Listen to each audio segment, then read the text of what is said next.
Child killer Subhan Anwar will be brutally murdered in his prison cell by two of his cellmates, where they strangled him with his own shorts, stabbed him, beat him, and sliced him. Torture went on for over 40 minutes. However, that's not even the crazy part of the story.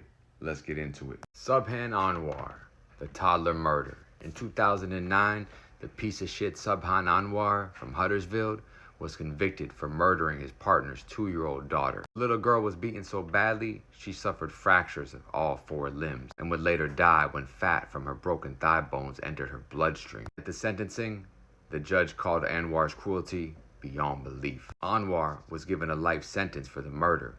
Officially, he maintained his innocence. His family later insisted he'd been wrongly convicted. But as we know, inside prison, paperwork is everything. On that wing, he was simply a child killer, and that put a target on his back from day one. In 2013, Anwar, the piece of shit child killer, had been at HMP Long Lartin, a maximum security jail, for about 4 years. Officers described him as a model prisoner, a wing rep who helped other inmates with day-to-day problems and didn't cause trouble. However, as we always know, that clean behavior, fake bullshit, is not going to save you from what's coming. Oh, now you want to be a good citizen? Oh, now you want to be a good person? Funny how these chomos and child killers all of a sudden want to be good people once those handcuffs are on their wrists. It's because they know grown men are going to beat the shit out of them and murder them. And yeah, they're not children. They actually fight back. 2 other lifers shared the child killer's world at Long Lartin. Lee Newell and Gary Smith. Both were already in prison for separate murders. Lee Newell, vicious and violent crime that's disgusting. In the 1980s, he killed his neighbor, 56-year-old Mary Neal. He tricked his way into her home, strangled her, hid her body in a cupboard, and left her there for only about $60.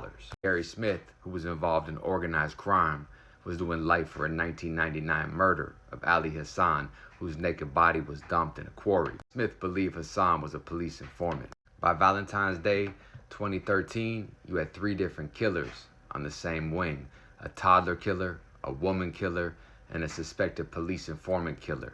Only 2 of them were walking out of that cell. Valentine's Day 2013, just before 6 p.m., Anwar walked into his cell as usual. Behind him, Smith and Newell followed, carrying an improvised weapon made from a pen and a toothbrush. They shut the door, locked it from the inside, and blocked the peephole. Inside the cell, they easily overpowered Anwar, obviously because he kills children because they don't fight back.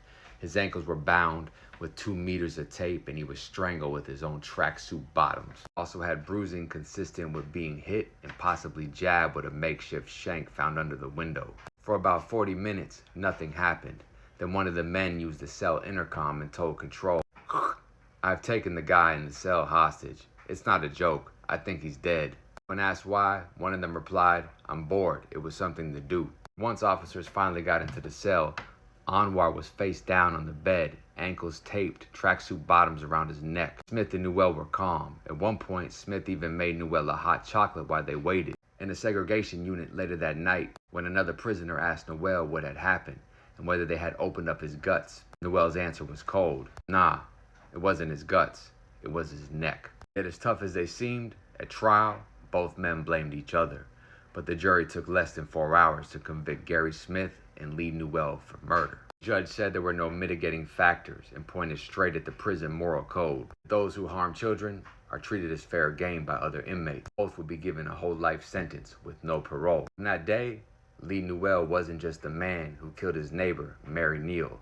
On the wing, he was the man who stabbed, strangled, and killed the toddler killer inside of his cell. As always, the predators who hurt children become victims in prison. Yet, for Gary, things would be a little twisted. Fast forward to his new prison in Milton. Gary Vinter was already serving the life sentence for killing the police informant, and now another life sentence for killing the child killer, Anwar. For his violent crimes, he would be sentenced to a closed management unit, locked down, 23-1. This is where he'd meet Gary Vinter, another double killer. Vinter was jailed in 1996 for murdering a work colleague, given a whole life sentence after he was released and went on to kill his own wife. Vinter had a reputation for using violence to get what he wanted. In 2011, at Wakefield, he would attack the piece of shit child killer Roy Whiting by stabbing him twice in the eye with a sharpened toilet brush handle. When they asked him why, He said because he's a fucking pedophile. By November 2014, Vinter and Noel were sharing the same exercise yard. Noel later said staff knew Vinter was a serious risk but still allowed them to mix. However, Noel forgot one thing. He's a rat. Yeah, you did good by killing that child killer. You might have been feared for whatever happened with that police informant that you killed, but you told on your co-defendant, so that erases everything in prison. I don't know why he was acting shocked after what happened. In November of 2014, Vinter would make his move. According to the high court judgment, he punched Lee Noel to the ground and repeatedly punched and kicked him in the head, shouting, "This is what you get when you mess about," referring to him telling. We go on to whoop his ass, beating him, kicking him, punching him over 16 times while he was on the ground in the fetal position. Football kicking him in the head over a dozen times. A burst that lasted just seconds. The attack left Noel with a fractured skull, severe brain injury, and loss of an eye. A cruel twist of fate, Noel will get rewarded $85,000 after he sued the prison. Vinter would just get a third life sentence for attempted murder and great bodily harm. What a twisted story this is. It just goes to show you the dynamics of prison.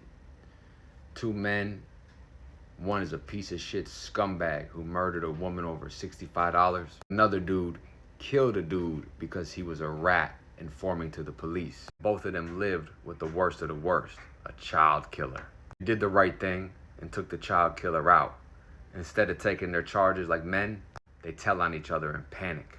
After being sentenced and going to high custody units, what are the odds that this guy who killed a police informant, then ratted on his co-defendant for killing a baby killer, be locked up with the man who stabbed Roy Whiting in the eye with a toilet brush? When he found out that he told, it didn't matter that he killed the child killer. It just mattered that he told. He would beat him so bad he would lose an eye himself. In the end, they gave the man $85,000. The way I look at it is this. You're a rat piece of shit, yes, but you did deserve that 85 grand for what you did to that child killer. That's real. Prison's a twisted place. Can't even make this shit up. Stay out, stay free, us.